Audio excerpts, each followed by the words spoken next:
সম্মানিত মুসল্লিবৃন্দ,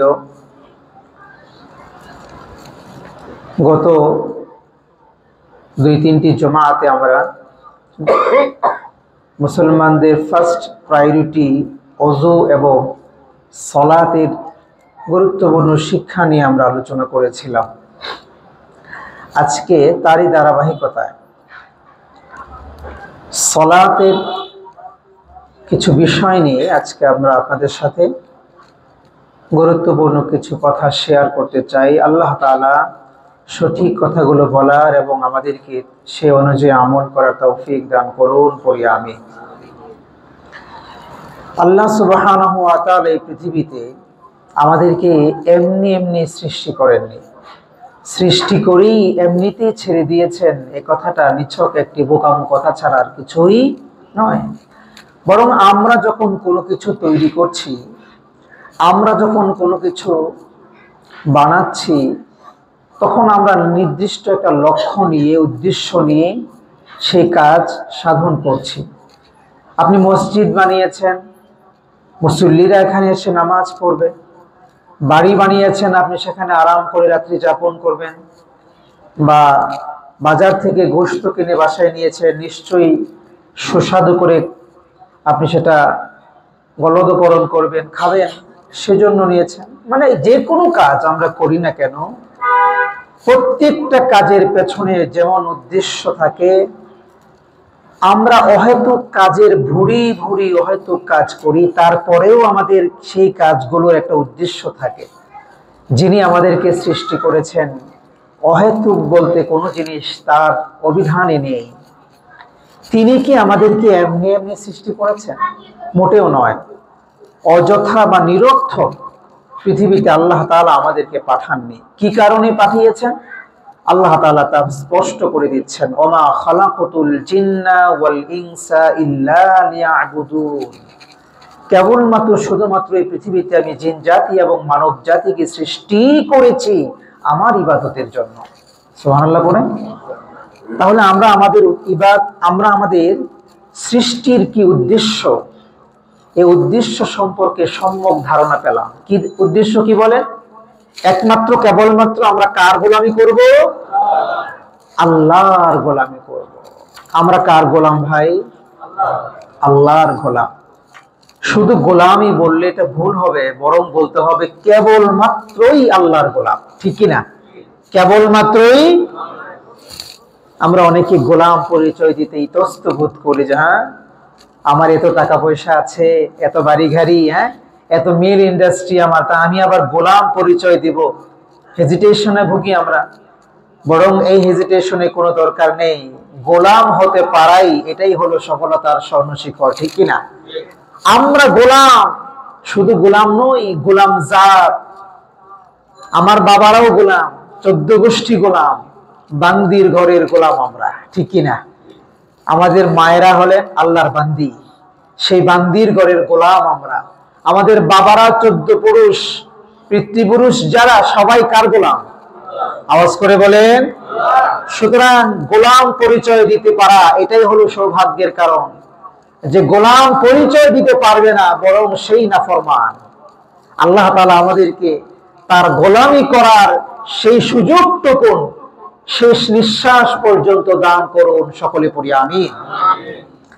প্রিয় ভাইরা, আমাদের এই গোলামের সর্বোৎকৃষ্ট যে নমুনা পাওয়া যায় যে ইবাদতের মধ্যে, সেই ইবাদতের নাম হচ্ছে সালাত তথা নামাজ। গোলামের সর্বোৎকৃষ্ট যে ইবাদত, যত বড় কোটিপতি আর সমাজপতি হোক না কেন, যত বড় ক্ষমতাধর হোক না কেন, আসলে নামাজে যদি আসে, তিনি যদি নামাজে আসেন, নম্রতার সাথে দাঁড়িয়ে হাতটা কান পর্যন্ত উঠিয়ে আল্লাহর সামনে সালান্ডার করে একেবারে গোলামের মতো দাঁড়িয়ে যায়। ঠিক কিনা ভাই? একটু আওয়াজ করে কথা বলবেন। কথা কি ঠিক? যত বড় ক্ষমতাধর হোক না কেন, যত বড় টাকা পয়সার মালিক হোক না কেন, কিন্তু রবের ঘর মসজিদে যদি আসে, তার টাকা পয়সার ভ্যালু থাকে না, তার ক্ষমতার কোনো ভ্যালু থাকে না। বরং ইমামের নেতৃত্বে হাত দুখানা কান পর্যন্ত উঠাইয়া সালান্ডার করে যে আমি সব শেষ, আমার কিচ্ছু নাই, হাত উঠাই দিছি। ঠিক না? আসামি কি করে? হাত উঠিয়ে দেয়, আসামির মতো হাত দুখানা উঠিয়ে একেবারে সালান্ডার করে নামাজের মধ্যে দাঁড়িয়ে যায়। এটা হলো গোলামীর সর্বোৎকৃষ্ট উদাহরণ, সালাত, নামাজ। এইরকম অবস্থা দিতে পারা, এইরকম অবস্থা যে ইবাদতের মধ্যে হয়, এই ইবাদতটা মহান রব্বুল আলামিনের কাছে সবচেয়ে বেশি গুরুত্বপূর্ণ। ইসলামের সবচেয়ে গুরুত্বপূর্ণ ইবাদতের নামই হচ্ছে সালাত, নামাজ, যার স্থান হলো ঈমানের পরে 1 নাম্বার। ঈমানের পরে 1 নাম্বার। সর্বাবস্থায় আল্লাহর স্মরণকে বান্দার অন্তঃকরণে জাগ্রত রাখার জন্যই আল্লাহ সুবহানাহু ওয়া তাআলা মুসলমানদের জন্য দৈনন্দিন 5 ওয়াক্ত নামাজকে ফরজ করে দিয়েছেন। সালাত এমন একটি ইবাদত যার মাধ্যমে বান্দা তার রবের একেবারে কাছাকাছি চলে যেতে পারে। সুবহানাল্লাহ পড়ে। এই জন্য নামাজের সিজদায় গেলে আপনার অন্তরে যেন এই ফিলিংস থাকে, আমি এখন নাক আর কপাল দিয়ে কেবল টাইলসের মধ্যে, জায়নামাজের মধ্যে, কার্পেটের মধ্যে সিজদা দিচ্ছি না, বরং আমি আমার মহা মহিমাময় স্রষ্টার কুদরতি চরণে আমার নাক এবং কপাল লুটিয়ে দিয়ে তাকে সিজদা দিচ্ছি। সুবহানাল্লাহ। একজন সাহাবী বিশ্বনবীকে বললেন, ওগো আল্লাহর নবী, বান্দা যখন কখন আল্লাহর সবচেয়ে বেশি কাছাকাছি চলে যায়? নবীজি আমার সাহাবীকে উত্তর দিয়ে বললেন, আল্লাহর কোন বান্দা যখন নামাজের মধ্যে সিজদায় চলে যায়, তখন বান্দা আল্লাহর সবচেয়ে বেশি কাছাকাছি চলে যায়। সুবহানাল্লাহ। একেবারে নিকটবর্তী চলে যায়। সুতরাং আপনি যদি আল্লাহর খুব কাছাকাছি যেতে চান, আমাদেরকে কি করতে হবে? নামাজে সিজদায় যেতে হবে। ঠিক কিনা ভাই? আপনার কোনো সমস্যা, সেটা জাগতিক সমস্যা হতে পারে বা যে কোনো ধরনের সমস্যা হতে পারে, সমস্যার কথাগুলো সবার আগে কাকে বলা উচিত? আল্লাহকে বলা উচিত। আপনি বলবেন কেমনে আল্লাহকে? 2 রাকাত নামাজ পড়ে, 2 রাকাত নামাজ পড়ে সিজদায় যান, লম্বা সিজদা দিয়ে রবের কাছে আপনি খুলে খুলে কথাগুলো বলেন, আল্লাহ আমার এই সমস্যা, আমার এই সমস্যা সমাধান করার মালিক কেবলমাত্র আপনি। সুতরাং আপনার কাছেই গোপনে নিভৃতে বললাম, কারো কাছে বলি নাই। মালিক, সমাধান করার মালিক আপনি, আমি জানি, শতভাগ এটাই মানি। সুতরাং আপনি আমার এই অবস্থাটা জেনেছেন, আপনি এই অবস্থার মধ্যে আমাকে ফেলেছেন, সুতরাং আমাকে সমাধানের পথ দিয়ে দেন। সুবহানাল্লাহ। এজন্য আমাদেরকে সর্বপ্রথম যে কোনো বিপদে, যে কোনো কাজে 2 রাকাত নামাজ পড়ে সবচেয়ে বেশি কাছাকাছি যাওয়া যায় যেই কাজের মাধ্যমে, সিজদার মাধ্যমে, এই সিজদায় পড়ে আল্লাহর কাছে বলা দরকার আছে না নাই? প্রিয় ভাইরা, আল্লাহ তাআলা কোরআনে কারীমে বলেছেন, আমার যে বান্দা 5 ওয়াক্ত নামাজে যথাসময়ে সুন্দর মতো আদায় করবে, আল্লাহ তাআলা, আমি আল্লাহ তাআলা তার সকল মন্দ কাজ তার থেকে দূর করে দিয়ে জান্নাতের কোয়ালিটি গুলো তার ভেতরে প্রবেশ করিয়ে দিয়ে তাকে আমি আল্লাহ নিজের জিম্মাদারিতে জান্নাতে পৌঁছিয়ে দেব। সুবহানাল্লাহ। কোরআন কারীমের 29 নম্বর সূরা, সূরাতুল আনকাবুতের 45 নম্বর আয়াত আল্লাহ বলেন, উতলু মা উহিয়া ইলাইকা মিনাল কিতাব ওয়া আকিমিস সালাহ ইন্নাস সালাতা তানহা আনিল ফাহশাই ওয়াল মুনকার ওয়া লাযিকরুল্লাহি আকবার ওয়াল্লাহু ইয়ালামু মা তাসনাউন। আল্লাহ বলেন, হে আমার হাবিব, আপনার কাছে ওহী হিসাবে আমি যা নাজিল করেছি, আপনার কাছে যা নাজিল হয়েছে তা আপনি তেলাওয়াত করুন মানুষের সামনে, আর আপনি সালাত আদায় করুন, কারণ নিশ্চয়ই সালাত তথা নামাজ মানুষকে সকল অশ্লীল আর খারাপ কাজ থেকে বাঁচিয়ে এগুলোকে মানুষ বানায়। সুবহানাল্লাহ বলবেন না? এই আয়াতের বিপরীত চিত্র আমাদের সমাজে আছে না নাই? বুঝেন নাই আমার কথা? আল্লাহ বলছেন কি, নামাজ যদি কেউ পড়ে তাহলে তার ভেতরে কোনো খারাপ থাকতে পারে না। এটা কার ঘোষণা? হয় আল্লাহর কথা ঠিক, না হয় আমাদের চরিত্রে বেঠিক। ঠিক না? আল্লাহ বলেছেন যে নামাজ পড়বে, এই নামাজের নামাজ থাকে সমস্ত মন্দ কাজ থেকে ফিরিয়ে রাখবে। কিন্তু আমরা কি দেখছি? আমাদের নামাজের চরিত্র, আমাদের নামাজীদের চরিত্র কি? আমরা কি সকল খারাপ কাজ থেকে ফিরে থাকতে পারছি? তাহলে আল্লাহর এই কোরআনের এই ঘোষণা কি মিথ্যে? মোটেও নয়, বরং আল্লাহ সুবহানাহু ওয়া তাআলা যা বলেছেন তাই সঠিক এবং শতভাগ সঠিক। আমাদের নামাজে ঝামেলা আছে। আমাদের নামাজে কি আছে বলেন? ঝামেলা আছে। এজন্য দেখা যায় আমাদের নামাজিরা নামাজে পড়ে মিথ্যাও বলে। এজন্য দেখা যায় আমাদের নামাজিরা নামাজে পড়ে ধোঁকাবাজিও করে। আমাদের নামাজিরা নামাজে পড়ে ইসলাম এবং কোরআন সুন্নাহর বিরুদ্ধেও তাদের অবস্থান দেখা যায়। এমন নামাজি আমাদের সমাজে নাই? আছে না? আছে না? আছে। ব্যবসায়ী হলে 5 ওয়াক্ত নামাজি, ব্যবসায়ী হলে আবার ব্যবসার ওজনেও কম দেয়।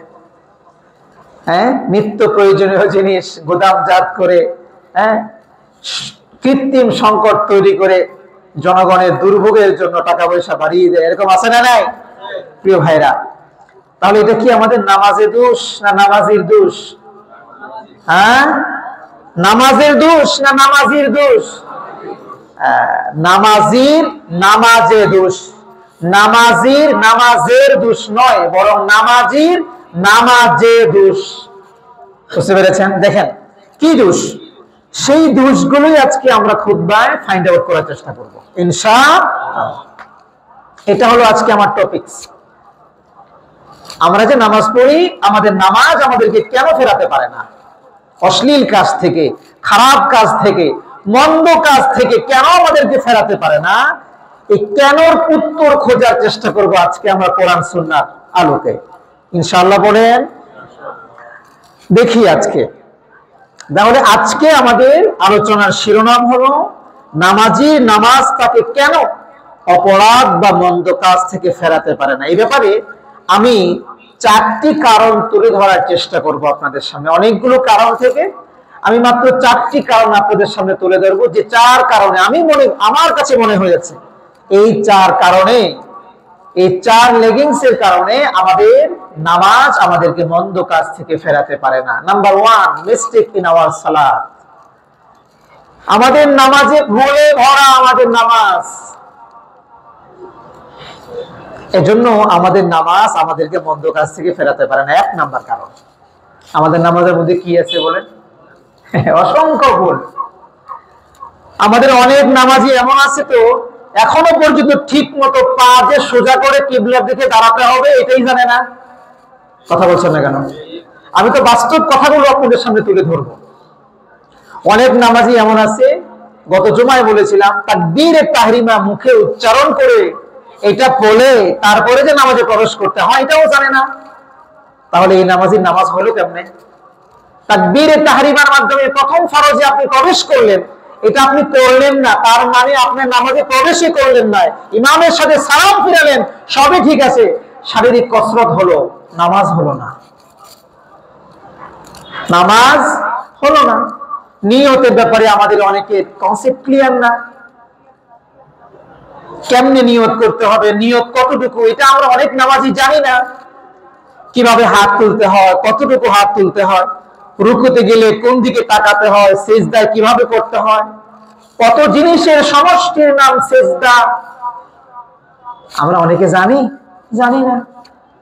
এখন যদি জিজ্ঞেস করি কত জিনিসের সমষ্টির নাম সিজদা, 99% লোক গোল্ডেন এ প্লাসে ফেল মারবেন, ঠিক কিনা?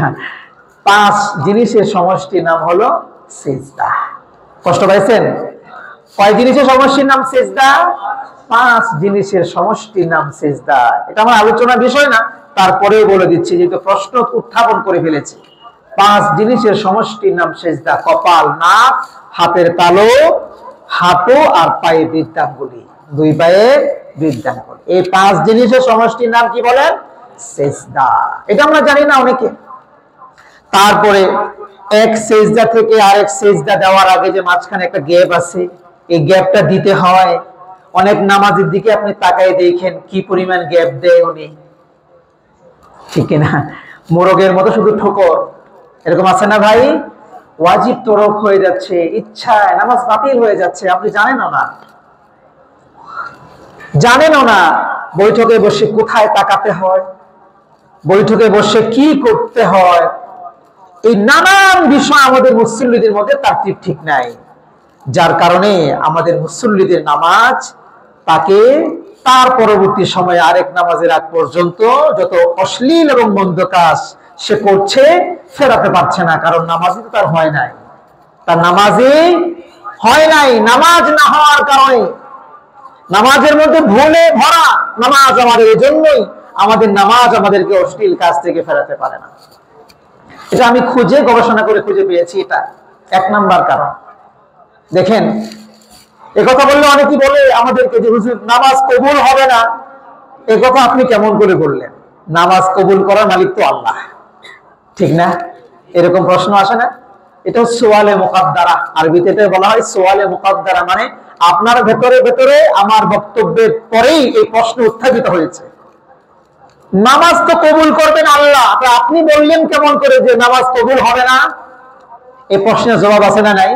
আছে। প্রিয় ভাই, কবুল তো আল্লাহই করবেন, কিন্তু কথা শতভাগ সত্য, কিন্তু কোন কোন কারণে আবার কবুল যে হবে না, এটাও ইসলামের শরীয়তে স্বতঃসিদ্ধভাবে শরীয়তে লিপিবদ্ধ আছে, আছে না নাই? কোন কোন কাজ করলে আপনার নামাজ হবে না? দেখেন, গাড়িতে উঠলেই কি আপনি গন্তব্যে পৌঁছাতে পারবেন?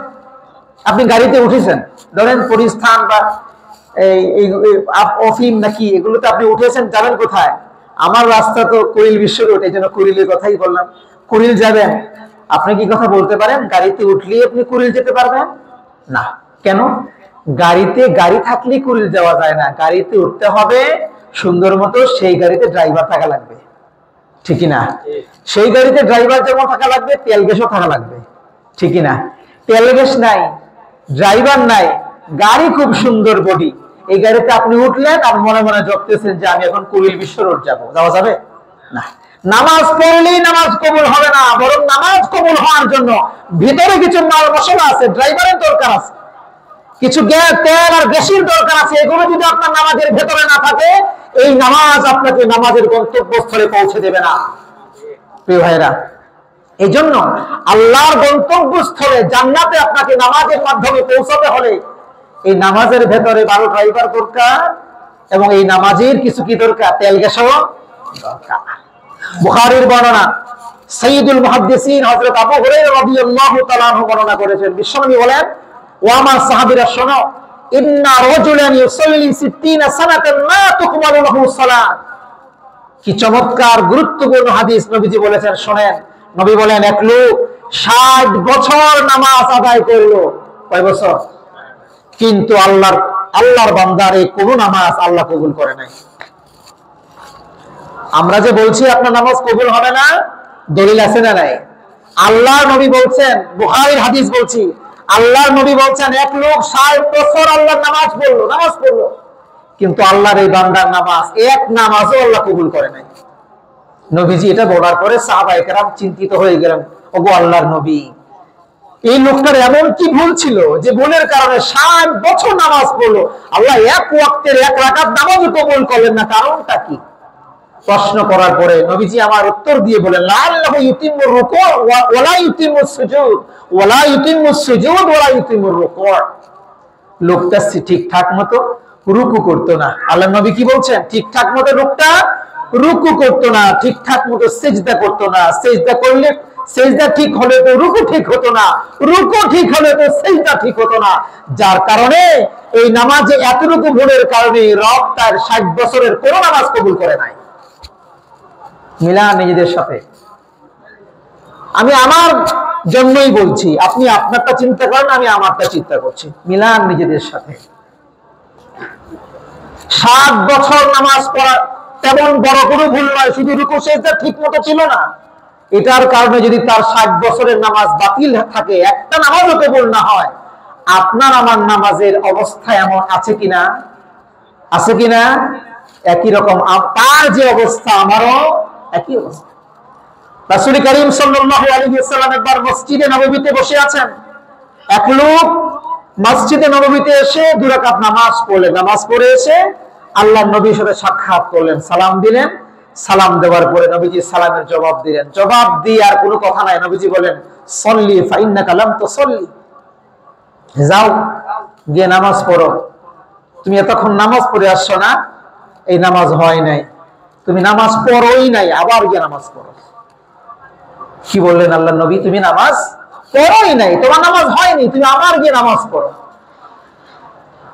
লোকটি বেশি বুঝে উঠতে পারলো না, সে আবার মসজিদে নববীতে গেল। নবীজি নির্দেশ করেছেন, এখন তো উত্তর দেওয়ার কোনো সুযোগ নাই। নবী নির্দেশ, আবার মসজিদে নববীতে গেলেন, ইনি নামাজ পড়লেন। নামাজ পড়ে আবার নবীজির কাছে আসলেন। নবীজি বলেন, ইরজি ফাসাল্লি ফাইন্নাকা লাম তুসাল্লি, যাও, ফিরে যাও, মসজিদে নববীতে যাও, নামাজ পড়ো, তুমি নামাজ পড়োইনি, নামাজ হয়নি তোমার। এরকম করে যখন বারবার তাকে পাঠাচ্ছেন, বারবার সে পড়ে আসছে, শেষমেশ নবী আবার একই কথা বলছেন। সে বলেন, আল্লাহর নবী, আমি এর চেয়ে ভালো করে নামাজ তো আর পারি না, আমি আমার জীবনে নামাজ বলতে এটাকেই বুঝি, আমি যেমন করে পড়ে আসছি, আমি আমার জীবনে নামাজ বলতে এটাকেই তো বুঝি। ওগো নবী, এর চাইতে উত্তম করে পদ্ধতিতে আমি তো নামাজ পড়তে জানি না, মেহেরবানি করে আপনি আমাকে উত্তম পদ্ধতিতে নামাজ শিক্ষা দিন। সুবহানাল্লাহ। নবীজি সাল্লাল্লাহু আলাইহি ওয়াসাল্লাম তাকে নামাজের পদ্ধতি শিক্ষা দিলেন। রুকু করতে হবে এইভাবে, সিজদা করতে হবে এইভাবে। তুমি যদি রুকুর মধ্যে দেরি না করো, দুই সিজদার মাঝখানে দেরি না করো, সিজদা এই না করো সেই না করো, তাহলে তোমার নামাজ হবে না। নবীজি একদম আউয়াল টু আখির, টপ টু বটম নামাজের সব তাকে ধীরস্থির ভাবে শিখিয়ে দিলেন, তারপরে তাকে নামাজ পড়তে বললেন। সুতরাং নবীজি তাকে যে বললেন, যাও, ফিরে যাও, মসজিদে নববীতে যাও, তুমি গিয়ে নামাজ পড়ো, কারণ তুমি নামাজ পড়োইনি। আসলে তো সে নামাজ পড়েছিল, কিন্তু নবীজি বললেন নামাজ পড়োনি, তার মানে এতক্ষণ যা করেছে নামাজ নয়, বরং শারীরিক কসরত হয়েছে, কারণ তার নামাজ তো আল্লাহর কাছে কবুল হয়নি, তার নামাজই হয়নি। আপনি কি আমার কথা বুঝতে পেরেছেন? তাহলে আমাদের নামাজে যদি ভুল থাকে, এই ভুলগুলো সহ যদি আমরা নামাজ পড়ি, এই ভুলে ভরা নামাজ কি আমাদেরকে অন্যায় অপরাধ থেকে ফেরাতে পারবে? একটু আওয়াজ করে বলেন, পারবে? তাহলে কি আমাদের নামাজের মধ্যে ভুল নিয়ে আমরা নামাজ পড়বো, না শুদ্ধ করার চেষ্টা করতে হবে? আল্লাহ আমাদেরকে তৌফিক দান করুন, পড়ি আমিন। প্রিয় ভাইরা, কিছু লোক এমন ভাবে নামাজ আদায় করে, আপনি যে কোনো জায়গায় দেখবেন, 2-4-5 জনকে আপনি খুঁজলে পাবেন যে এরা আসলে কেমন যেন নামাজ পড়তেছে না, বরং জিমনেশিয়ানে গিয়ে ফিজিক্যাল এক্সারসাইজ করছে।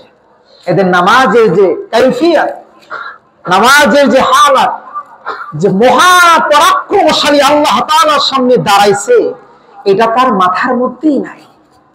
সে এমন ভাবে হাত ওঠাচ্ছে, এমন ভাবে রুকু করছে, সিজদা করছে, তাকে পিছন দিয়ে কে যেন দৌড়াচ্ছে। এরকম আছে না নাই ভাই? এত দ্রুততার সাথে নামাজ।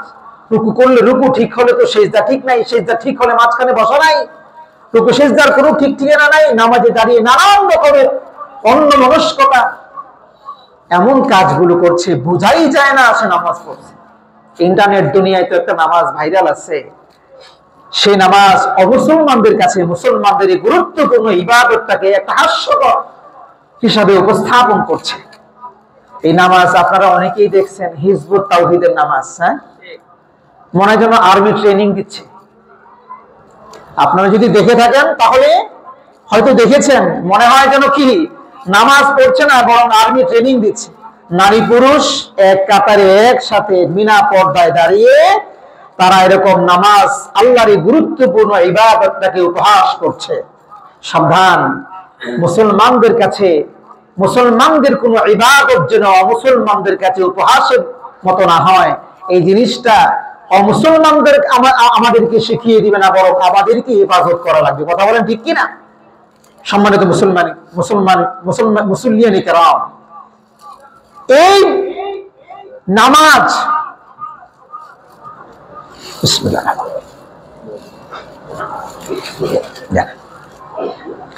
আল্লাহ তাআলা আমাদেরকে ঈমান বিধ্বংসী এই সমস্ত ফিতনাবাজ যারা আমাদের এই গুরুত্বপূর্ণ ইবাদতটাকে মুসলমানদের কাছে হাস্যরসের উপকরণ বানাচ্ছে, আল্লাহ তাআলা এই জাতি গোষ্ঠী থেকে আমাদেরকে জেনে বুঝে বিরত থেকে আল্লাহ তাআলা আমাদেরকে পাক্কা মুসলমান হিসেবে কবুল করুন, পড়ি আমিন। প্রিয় ভাইরা, তাহলে নামাজ আমাদেরকে এক নাম্বার যে কারণ আমরা বলছি, যে কারণে নামাজ আমাদেরকে অন্যায় অপরাধ থেকে ফেরাতে পারছে না, তার এক নাম্বার কারণ হলো আমাদের নামাজে ভুলে ভরা, আমাদের নামাজ ভুলে ভরা। প্রিয় ভাইরা, আপনাদের অনেকের মধ্যে আমাদের অনেকের মধ্যে এই সমস্যা থাকতে পারে, তাই বলে লজ্জা থাকা যাবে না। আপনার আশেপাশে যে আলেম আছেন, যাকে আপনার ভালো মনে হয়, যার কাছে গেলে আপনি গোপনে নিভৃতে আপনার নামাজ আপনি শুদ্ধ করতে পারবেন। হতে পারেন তিনি আপনার মসজিদের ইমাম, হতে পারেন তিনি আপনার মসজিদের মুয়াজ্জিন কিংবা খাদেম, কিংবা আপনার পাশের কোনো মাদ্রাসার উস্তাদ, অথবা আপনার সন্তান আলেম হয়েছে, কিংবা আপনার প্রিয়জনদের থেকে কেউ আলেম আছে, গোপনে তার কাছে গিয়ে আপনি আপনার নামাজকে শুদ্ধ করার প্রয়োজন। কারণ আপনার নামাজ যদি শুদ্ধ না হয়, 7 বছর নামাজ পড়লেও রব্বে হাকিকে কাবা আপনার নামাজ কবুল করবেন না। এজন্য আপনি যদি নামাজ পড়ার পাশাপাশি অন্তত একটা বই যদি আমরা নামাজ সহি নামাজ শিক্ষার একটা বই যদি আমরা কাছে রাখি, তাহলে আলেমের থেকে নামাজ শিক্ষার পাশাপাশি বইটাও আমরা দেখতে পারবো, তাই না? কিন্তু সব ধরনের বই তো পড়া যাবে না, বাজারে প্রচলিত সব ধরনের বই পড়া যাবে না, বরং লেখক ভালো দেখে আলেমের পরামর্শে, মুহাক্কিক উলামায়ে কেরামের পরামর্শে লেখক ভালো দেখে এমন একজন লেখকের বই আপনি পড়বেন, নামাজ শিক্ষার বই। আমি আপনাকে একটা বই সাজেস্ট করে দিচ্ছি, যদি সম্ভব হয় এই বইটা আপনি কিনতে পারেন। নবীজির নামাজ, নামাজের বইয়ের নাম কি? নবীজির নামাজ। লিখেছেন doctor Sheikh Mohammad Ilyas Faisal, Medina Munawwara. Doctor Sheikh Mohammad Ilyas Faisal, উনি হলো মূল লেখক। অনুবাদ করেছেন মাওলানা মোহাম্মদ জাকারিয়া আব্দুল্লাহ, প্রকাশক মোহাম্মদ হাবিবুর রহমান খান, মাকতাবাতুল আশরাফ। মাকতাবাতুল আশরাফ এই পাবলিকেশন থেকে এই বইটি বাংলাদেশে ছেপেছে। বইয়ের নাম কি? নবীজির নামাজ, ডক্টর শেখ মোহাম্মদ ইলিয়াস ফয়সাল, মদিনা মুনাওয়ারা। আপনারা চাইলে এই বইটি নিজের কাছে রাখতে পারেন। তাহলে আজকে আলোচনার আলোচ্য বিষয়ের সাথে সামঞ্জস্যপূর্ণ এটা হলো, নামাজ যেহেতু আমাদেরকে ঠিক করা লাগবে, না ঠিক করলে আমার সব নামাজ ভেস্তে যাবে, সুতরাং নামাজের একটা বই আমাদের ঘরে থাকার প্রয়োজন আছে না নাই? কিনবো তো ইনশাআল্লাহ। 1 নাম্বার। 2 নাম্বার হলো absence of humanity in prayers. নামাজের মধ্যে আমাদের মনোযোগের অভাব। আমাদের নামাজ আমাদেরকে অশ্লীল এবং মন্দ কাজ থেকে ফেরাতে পারে না। কেন? 2 নাম্বার কারণ আমি খুঁজে পেয়েছি, সেটা হলো নামাজের মধ্যে আমাদের কিসের অভাব? আওয়াজ করে বলেন, মনোযোগের অভাব। নামাজের মধ্যে খুশুর লেটিংস থাকার কারণে আমাদের নামাজ খুশু নাই, যার কারণে আমাদের নামাজ পরিপূর্ণভাবে আল্লাহর কাছে কবুল হচ্ছে না। প্রিয় ভাই, প্রতিটি কাজের সফলতার মৌলিক শর্ত হচ্ছে একনিষ্ঠতা, একগ্রতা। এটা প্রতিটি কাজের জন্য। আপনি পরীক্ষায় ভালো কাজ করবেন, আপনাকে একগ্রতার সাথে পড়তে হবে, ঠিক কিনা? আপনি একগ্রতার সাথে, একনিষ্ঠতার সাথে যদি না পড়াশোনা করেন, আপনার পড়া ভালো মতো মুখস্থ হবে না, ঠিক কিনা ভাই? সুতরাং প্রতিটি কাজের জন্য, সফলতার জন্য প্রতিটি কাজের একনিষ্ঠতা এবং একাগ্রতা যেমন জরুরি, ঠিক তেমনি ভাবে ইবাদতের ক্ষেত্রে এই বিষয়টি আরো বেশি জরুরি, আরো বেশি গুরুত্বপূর্ণ। কারণ ইবাদতের প্রকৃত স্বাদ আস্বাদনের জন্য একনিষ্ঠতার কোনো বিকল্প নাই। দুঃখজনক হলেও সত্য, বর্তমান ব্যস্ত যান্ত্রিক সভ্যতার এই যুগে একগ্রতা, একগ্র চিত্তে নামাজ পড়নেওয়ালা মানুষের খুঁজে পাওয়া খুব দুষ্কর।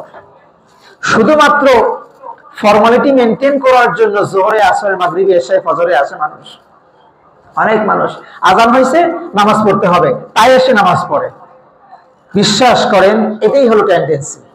আজান হয়েছে, এজ এ মুসলিম হিসেবে নামাজ পড়তে হবে, আগে থেকে পড়ে এসতেছি তাই নামাজ পড়তে হবে, তাই মসজিদে এসে নামাজ পড়ে যায়। কিন্তু একাগ্রতার অনেক অভাব। আমি যে আল্লাহর কুদরতি চরণে সিজদার জন্য এসেছি, আমার রব যে আমার সামনে আছেন, আমার রব যে আমার গোটা হোল লাইফ পর্যবেক্ষণ করছেন, আমার এই নামাজ যে আমাকে জান্নাতে পৌঁছাতে পারে, নামাজের অবাধ্যতার কারণে এই নামাজ যে আমাকে আবার জাহান্নামের পথ খুলে দিতে পারে, এই সব কিছু আমার দিমাগের মধ্যে থাকে না আমি যখন নামাজ পড়ি, ঠিক কিনা ভাই? অনেক মানুষের এই একাগ্রতা থাকে না, খুশু থাকে না। খুশু এটা হলো আরবি শব্দ, যার বাংলা হচ্ছে বিনীত হওয়া, বিনম্র হওয়া, কারো সামনে ঝুঁকে পড়া, ভীত হওয়া, অবনত হয়ে যাওয়া। এই খুশু আবার দুই প্রকার। এক প্রকার হলো বাহ্যিক বা দেহের খুশু, দুই নাম্বার হলো দিল বা অন্তরের খুশু। ইবাদতের ক্ষেত্রে অন্তরের ভয়টা, অন্তরের খুশুটাই হলো মৌলিক। আর অন্তরে যদি ভয় থাকে তাহলে বাহ্যিকভাবে সেটা পরিস্ফুটিত হয়, ঠিক কিনা ভাই? দেখবেন অফিসের বসের সামনে আপনি যদি তাকে বস হিসাবে মানেন, আপনার বস এটা যদি আপনার মাথায় থাকে, আপনি কি তার সামনে যেমনে সামনে দাঁড়াইতে পারেন? যেমনে সামনে ব্যবহার করতে পারেন না। বরং বসের সামনে আপনার দাঁড়ানোর অঙ্গভঙ্গিটাই থাকে ভিন্ন রকম। আপনার কলিগের সামনে, সেম কোয়ালিটির কলিগের সামনে আপনি যেমনি কথা বলেন, যেভাবে কথা বলেন, যেভাবে দাঁড়ান, যেভাবে চেয়ারে বসেন, যেভাবে একেবারে বন্ধুর মতো করে আপনি খানা পিনা খান, আপনি কি আপনার বসের সাথে সেরকমটাই করতে পারেন? অনেক ক্ষেত্রে পারেন না। কেন পারেন না? ভেতর থেকে একটা জিনিস আপনাকে কাজ করে, এতে আমার বস, উনি আমার বস। এটা হলো ভেতরের ভয়। এটা কি বলেন? ভেতরের ভয়। এই ভেতরের ভয়টাই আপনার অঙ্গ প্রত্যঙ্গ দিয়ে পরিস্ফুটিত হচ্ছে। বোঝা যাচ্ছে যে আপনি তাকে ভয় করেন। ঠিক আল্লাহ তাআলা তো আপনার শুধু বস নন, শুধু বস, সকল বসদের যিনি বস, ঠিক কিনা ভাই? আহকামুল হাকিমিন, সমস্ত বাদশাহদের যিনি বাদশাহ, এই মহাবিশ্ব যিনি সৃষ্টি করেছেন, সকল সৃষ্টির মহা সৃষ্টিকর্তা যিনি, তিনি হলেন আল্লাহ। এই আল্লাহর সামনে যখন আপনি দাঁড়াবেন, যদি ভেতরে এই জিনিসটা থাকে, আপনি কি যেমনে সামনে কাজ করতে পারবেন? রাসূল করিম সাল্লাল্লাহু আলাইহি ওয়াসাল্লাম একদিন দেখলেন এক লোক নামাজ পড়তেছে, নামাজের মধ্যে তার দাড়ি নিয়ে এমন করে খেলতেছে। আমার দিকে তাকান, নামাজও পড়তেছে আবার কি করে, এক হাতে দাড়ি খেলতেছে, পানি এরকম ছাড়তেছে। আমাদের নামাজিদের কিন্তু এরকম চিত্র নাই। আছে আছে? হ্যাঁ আছে আছে। নামাজে কি করে? দাড়ি নিয়ে খেলে, এরকম মুচড়ায়, দাড়ি মুচড়ায়, আবার এমন টানে, আবার এরকম আঁচড়ায়, আঙ্গুল দিয়ে খিলাল করে। কত কাজ তার বাকি আছে দাড়িতে। রাসূল করিম সাল্লাল্লাহু আলাইহি ওয়াসাল্লাম এই দৃশ্য দেখে বললেন, লাউ খাশাআতাল বাহু লা খাশাআত জাওয়ারিহু, তার অন্তরে যদি আল্লাহর ভয় থাকতো তাহলে নামাজে দাঁড়িয়ে দাড়ি নিয়ে খেলাধুলা করতে পারতো না। যে ব্যক্তি নামাজে দাঁড়িয়ে এই কাজ করে, স্বভাবতই বুঝতে হবে তার ভেতরে আল্লাহর ভয় নাই। তার ভেতরে কি নাই? আল্লাহর ভয় নাই। প্রশ্ন হচ্ছে, আমাদের নামাজে খুশু বা একাগ্রতা, একনিষ্ঠতা আসে না কেন? কি কারণে আমাদের নামাজের মধ্যে একনিষ্ঠতা আসে না? না আসার কিছু কারণ আছে না নাই? শুনেন, দুইটি মৌলিক কারণ। দুইটি মৌলিক কারণে আমাদের নামাজে একাগ্রতা আসে না, আমাদের নামাজের মধ্যে একনিষ্ঠতা আসে না, খুশু খুশু হয় না। এক নাম্বার হলো, নামাজে আমরা কি পড়ি আমরা কিছুই বুঝি না, ঠিক কিনা? দেখেন, একেবারে সহজ কথা, একেবারে সহজ কথা। নামাজে যে আমরা কি বলি, কি পড়ি, ইমাম পড়ুক আর আমি পড়ি, নিজে পড়ি, কি পড়ি, কিচ্ছু বুঝি না। যেই জিনিস বুঝি না, এই জিনিসে মনোযোগ তো থাকবে না, এটাই তো স্বাভাবিক। কথা বলছেন না কেন? আর যে বুঝি না, এই না বোঝার বিষয়টা কোনোদিন চেষ্টাও করি না, বুঝতে হবে এই মর্মে কোনোদিন চেষ্টাও করি না। সুবহানাল্লাহ পড়তেছি, সুবহান রাব্বিয়াল আযীম পড়তেছি, আলা পড়তেছি, তাই না? আলহামদুলিল্লাহ রাব্বিল আলামিন পড়ছি। অন্য একটা সূরা, একেবারে সূরা আলাম তারা থেকে নিয়ে নাস পর্যন্ত, বাড়ির কাছের এই 10টি সূরা, একেবারে কাছাকাছি সূরা, ছোট ছোট সূরা, 20 বছর যাবত নামাজ পড়ছি এই 10 সূরা দিয়ে। এখনো পর্যন্ত এই 10 সূরায় আমার হাকিকি কায়দা আল্লাহ তাআলা কি বলেছেন আমার জন্য তা জানার সুযোগ আমার হলো না। এমন নামাজি নাই না? আছে, আছে। এবার আপনি নিজে মিলান যে আপনি কতটা ভয় নিয়ে আল্লাহর সামনে দাঁড়ান। আজকে 20 বছর যাবত নামাজ পড়ছেন, কিন্তু আপনি সুবহান রাব্বিয়াল আলা কি অর্থ, কি বলেন আল্লাহকে, এটা আপনি জানেন না।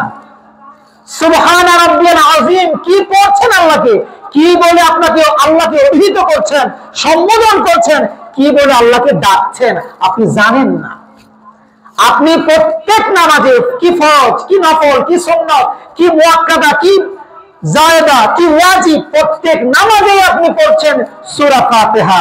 আপনি এই প্রথম সূরাটারও অর্থ জানেন না, কি বলছেন আল্লাহর সাথে। তো আপনার নামাজে কেমন করে কনসেন্ট্রেশন থাকবে, কেমন করে মনোযোগ থাকবে?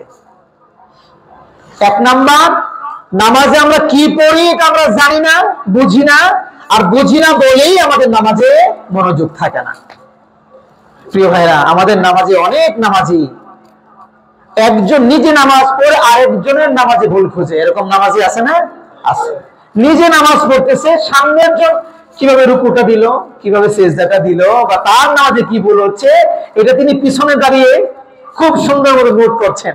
তিনি যে কাজটা করছেন এটা যে আদতে একটা ভুল কাজ, এটা কিন্তু তার দিমাগের মধ্যে নাই।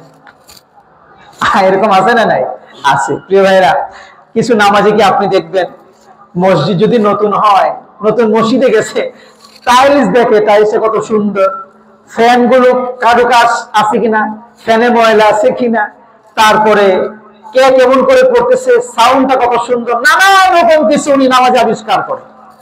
অথচ আল্লাহর সামনে দাঁড়িয়েছে, আল্লাহর কুদরতের চরণে সেজদা দেওয়ার জন্য। মালিক আমার সামনে, মালিক আমার সামনে, আমি আমার চরমতক্ষ দ্বারা দেখতে পাচ্ছি না, রব আমাকে পর্যবেক্ষণ করছেন। এই অনুভূতি যার ভেতরে নাই, সে তো এমনই করবে। আর তার নামাজ তাকে কেমন করে মন্দ কাজ থেকে ফেরাবে। আমি যে কথাগুলো বলছি, এই কথাগুলো কি অবাস্তব? অবাস্তব না বাস্তব কথা বলছি? একেবারে বাস্তব কথা বলছি। প্রিয় ভাই, কেউ আবার নামাজে দাঁড়িয়ে ঘড়ির কাঁটার দিকেও লক্ষ্য রাখে, এরকম আছে না? আছে। নামাজে যদি ইমাম, কোথাও যদি ইমাম দেখা গেছে তাশাহুদে একটু দেরি করে ফেলছে, ইমাম সাহেব একটু আস্তে আস্তে পড়ছে তাশাহুদ, বা কেরাত একটু লম্বা করে ফেলছে, পিছন দিক থেকে রেড সিগন্যাল, এরকম অনেক নামাজির আছে, আছে না? মাসআলার জন্য আমি বলছি, যদি আপনি আপনার স্বভাবতই কাশি আসে, তাহলে নামাজে কাশি দিতে পারেন, যতটুকু আপনার না দিলে গলা আপনার স্বস্তি হচ্ছে না।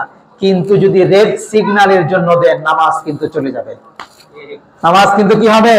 চলে যাবে। কারণ এটা আমলে কাসির, আমলে কাসিরে নামাজ বাতিল হয়ে যায়। এটা কি বলেন? আমলে কাসির, এটা নামাজের কোনো কাজ না, নামাজের বাহিরের কাজ।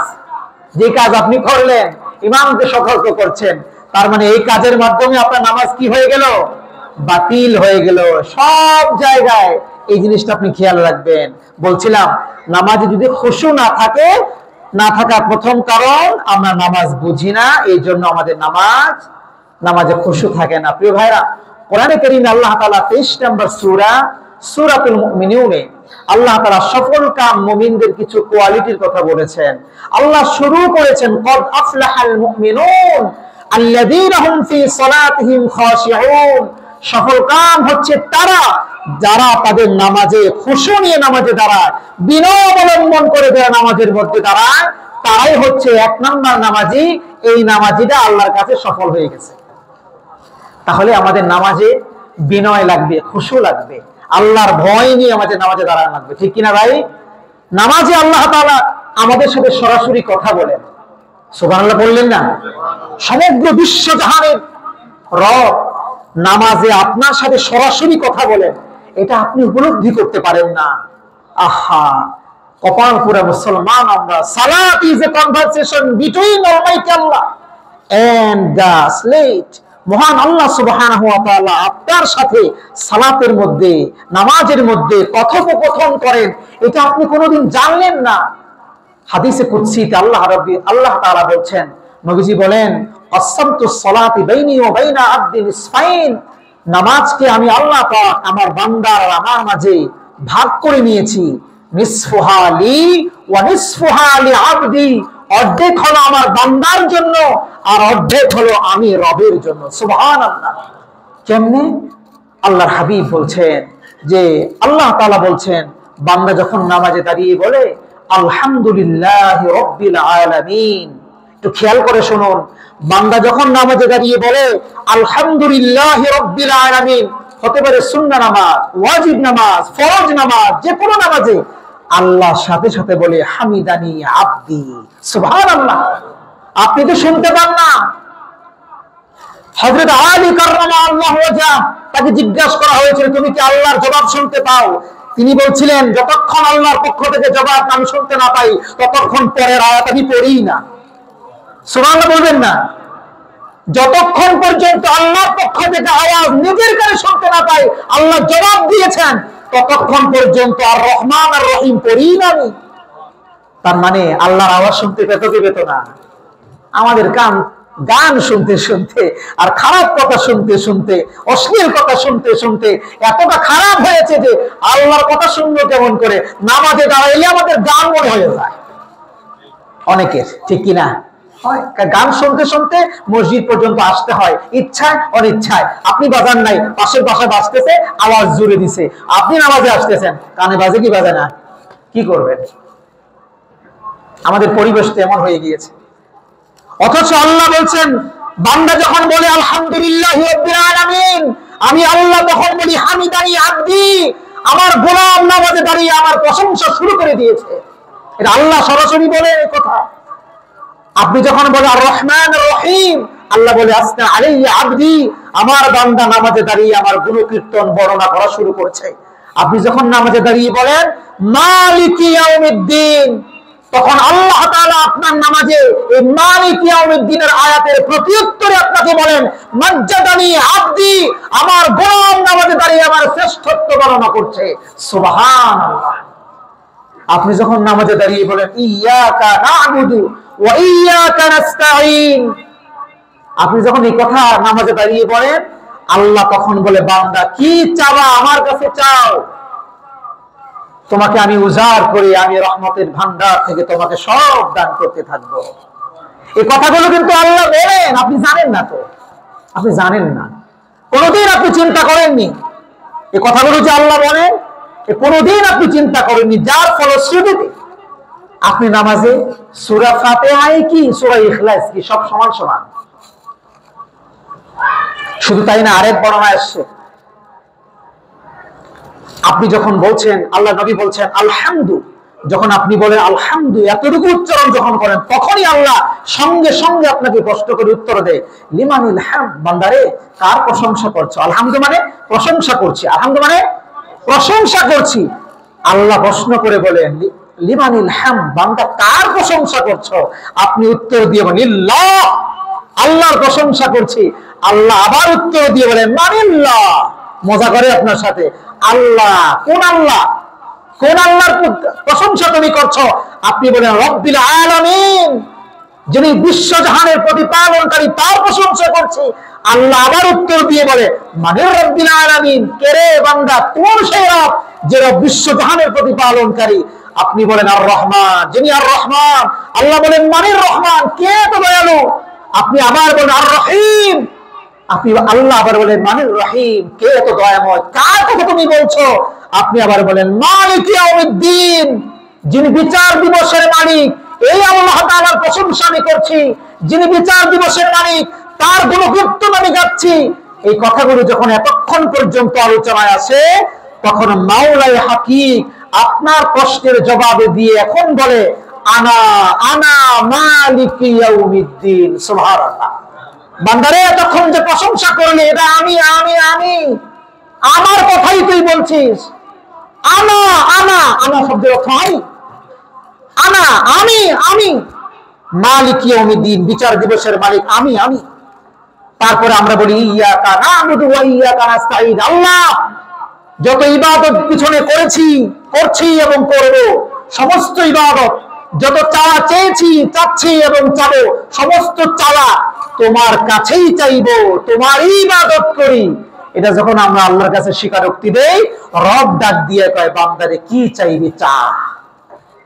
সুবহানাল্লাহ বললেন না, কি চাইবি তুই চা। আমাদের অনেক কিছু চাওয়ার ছিল, চাইলেই রব দিতেন, 10 তলা বাড়ি দেন, গাড়ি দেন, সুন্দরী নারী দেন, চাইলেই আল্লাহ দিতেন। কিন্তু না, রব আমাদেরকে এটা বলার করে আমাদের জন্য যিনি সবচেয়ে দয়ার, রাসূল করিম সাল্লাল্লাহু আলাইহি ওয়াসাল্লাম, তিনি আমাদেরকে শিখিয়ে দিয়েছেন আল্লাহর মাধ্যমে, সেটা হলো বান্দারে সবচেয়ে বড় চাওয়া হলো সিরাতে মুস্তাকিম, যেই পথ, যেই জায়গা থেকে তুই দুনিয়াতে এসেছিলি, জান্নাতুল ফেরদাউস থেকে, ওই তোর আসল বাড়ি, ওই বাড়িতে যাওয়ার রাস্তাটা তুই আমার কাছে চাবি, তাহলে আমি তোকে সেই রাস্তা দেখাই দিব। আমরা কি চাই? ইহদিনাস সিরাতাল মুস্তাকিম। রব আল্লাহ যখন বলে বান্দা কি চাইবি চা, তখনই আমরা চাই আল্লাহ আমাদেরকে সিরাতে মুস্তাকিমের পথটা দেখায় দাও। সুবহানাল্লাহ বললেন না? প্রিয় ভাইরা, এই লম্বা আলোচনা সেদিকে যাচ্ছি না, সময় পারমিট করছে না। তো এইভাবে নামাজে আপনাকে আল্লাহ কি করেন? প্রত্যুত্তর দেন, কথা বলেন। কিন্তু আপনি জানেন না, এই কনভারসেশনটা আপনি জানেন না যে আল্লাহ আপনার সাথে কথা বলছেন। এজন্যই আপনার নামাজ সুন্দর থাকে না। আচ্ছা, কথা বলতে হলে তিনি কি দূর থেকে কথা বলা যায় না কাছাকাছি থাকতে হয়? কাছাকাছি থাকতে হয়। রব সবসময় আপনার কাছাকাছি। কতটা কাছাকাছি? ইলাইহি মিন হাবলিল ওয়ারিদ। আপনার সাহারাদের চাইতেও কাছাকাছি আল্লাহ থাকেন সবসময়, আপনাকে সবসময় পর্যবেক্ষণ করেন। সুতরাং নামাজে যখন আসবেন সুন্দর করে আসা উচিত, নামাজ যখন পড়বেন সুন্দর করে পড়া উচিত, কারণ রবের দরবারে কিন্তু হাজিরা দেওয়ার জন্য আপনি আসছেন। প্রিয় ভাইরা, শেষ করে দিচ্ছি, সময় সংক্ষিপ্ত। নামাজে মনোযোগের 4টি টিপস বলে আজকে আমরা বক্তব্য শেষ করার চেষ্টা করব। 1 নাম্বার, নামাজ কিভাবে আমাদের মনোযোগ ঠিক থাকবে। 1 নাম্বার হলো, নামাজে যখন আপনি দাঁড়াবেন মনে করবেন এটা আমার জীবনের শেষ নামাজ, আমার জীবনের শেষ নামাজ, তবে আপনার নামাজে মনোযোগ থাকবে। এটা লম্বা বিস্তারিত আলোচনা ছিল, সেদিকে যাচ্ছি না সময়ের কারণে। 2, মনে রাখবেন আপনার সাথে আপনার আল্লাহ নামাজে কথা বলছেন। আল্লাহ কি করছেন? কথা বলছে। সুতরাং মনোযোগ এদিক সেদিক দেওয়া যাবে না, আল্লাহ তো কথা বলতেছে, তাই না? 2, 3 নাম্বার, নামাজে রুকু সিজদা ধীরস্থির ভাবে করবেন। যদি করেন নামাজে মনোযোগ ঠিক থাকবে। তার এইগুলো যদি আপনি করতে পারেন। 4 নাম্বার, সাহাবাদের নমুনা, যেভাবে সাহাবায়ে কেরাম নামাজ পড়েছেন, আল্লাহর নবী আমাদেরকে নামাজ শিক্ষা দিয়েছেন, সেইভাবে উলামায়ে কেরাম থেকে শিখে আমাদেরকে নামাজ পড়া লাগবে। এই নীতি আদর্শ ফলো করে যদি আমরা নামাজ পড়ি, তাহলে ইনশাআল্লাহ আমাদের নামাজ মনোযোগ হারাবে না। আর নামাজে মনোযোগ না হারালে এই নামাজ আমাকে মন্দ কাজ থেকে ফেরাবে। কথা ঠিক কিনা? 2টা বলছিলাম। 3 নাম্বার, নামাজ আমাদেরকে পাপ এবং মন্দ কাজ থেকে ফেরাতে পারে না। তার অন্যতম কারণ হলো নামাজ আমাদের জীবনে কায়েম নাই। নামাজ আমাদের জীবনে কি নাই? কায়েম নাই। শেষ করছি 4 নাম্বার। 4 নাম্বার হলো, নামাজের শিক্ষাগুলো আমাদের জীবনে প্রতিফলিত নাই। আমরা শুধু নামাজ পড়ে যাচ্ছি, জানি না আমাদের নামাজে কি শিক্ষা আছে। নামাজে শিক্ষা আছে না নাই? ইনশাআল্লাহ আমরা আমাদের খুতবায়, আগামী খুতবায় অথবা তার পরের খুতবায় নামাজের কিছু শিক্ষা নিয়ে কথা বলবো ইনশাআল্লাহ। আল্লাহ সুবহানাহু ওয়া তাআলা আমাদেরকে যে 4 কারণে কথা বলছি, 4 কারণ আমাকে এবং আমাদের সবাইকে মিলে আমল করার তৌফিক দান করুন।